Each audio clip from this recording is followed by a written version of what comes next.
অভিনবকে থামাতে বৈভবী দৌড়ে গেল, আর তাড়াহুড়ো করতে গিয়ে ধাক্কা খেয়ে এক ধনী মানুষের দামি সুকে ওয়াইন ফেলে দিল। তুমি কি অন্ধ? আমি ভীষণ দুঃখিত স্যার। ম্যানেজার, ওকে কে ভিতরে আমি ঢুকতে দিল? ভীষণ দুঃখিত। তুমি কি জানো এই স্যুটের দাম কত? 20 লাখ টাকা। আমি খুবই দুঃখিত স্যার।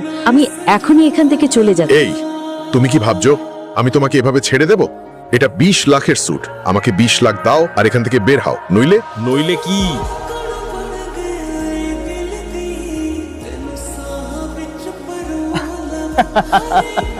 ম্যানেজার, এখানে কি চলছে? এই রেস্টুরেন্টে কোনো স্ট্যান্ডার্ড নেই। এখনই আমার গার্লফ্রেন্ডের কাছে ক্ষমা চান। বললেন আমি ওর কাছে ক্ষমা চাইবো? মজার কথা। তুমি কি জানো আমি কে? ধনী লোক আর অভিনবের ঝগড়া দেখে ভাই ভাবি ভীষণ ভয় পেয়ে গেল। হঠাৎ তার মনে পড়ল, এই লোক তো সেই ব্যক্তি নয় কি, মিস্টার সিংহানিয়ার একমাত্র ছেলে, সিংহানিয়া ইন্ডাস্ট্রিজের মালিক, যাকে সে 2 সপ্তাহ আগে দেখেছিল।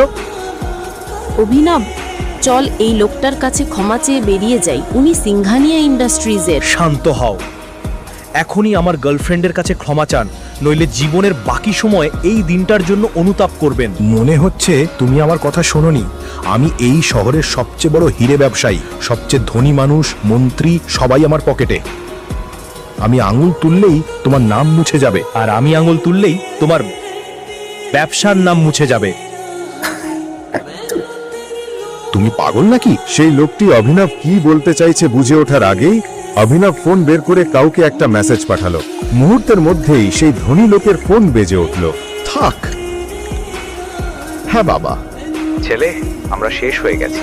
আমাদের কোম্পানির শেয়ারের দাম পড়ে গেছে আর আমরা কোটি কোটি টাকা হারিয়েছি। 1 মিনিট বাবা, এটা কিভাবে সম্ভব? কেউ আমাদের ধ্বংস করার চেষ্টা করছে। তুমি কি কোনো ক্ষমতাবান মানুষকে রাগিয়েছো? যদি করে থাকো, এখনই তার কাছে গিয়ে ক্ষমা চাও। কে এই অভিনব এবং তার আসল পরিচয় কি? কিভাবে সে কয়েক মিনিটে কোটি টাকার সাম্রাজ্য ভেঙে ফেললো?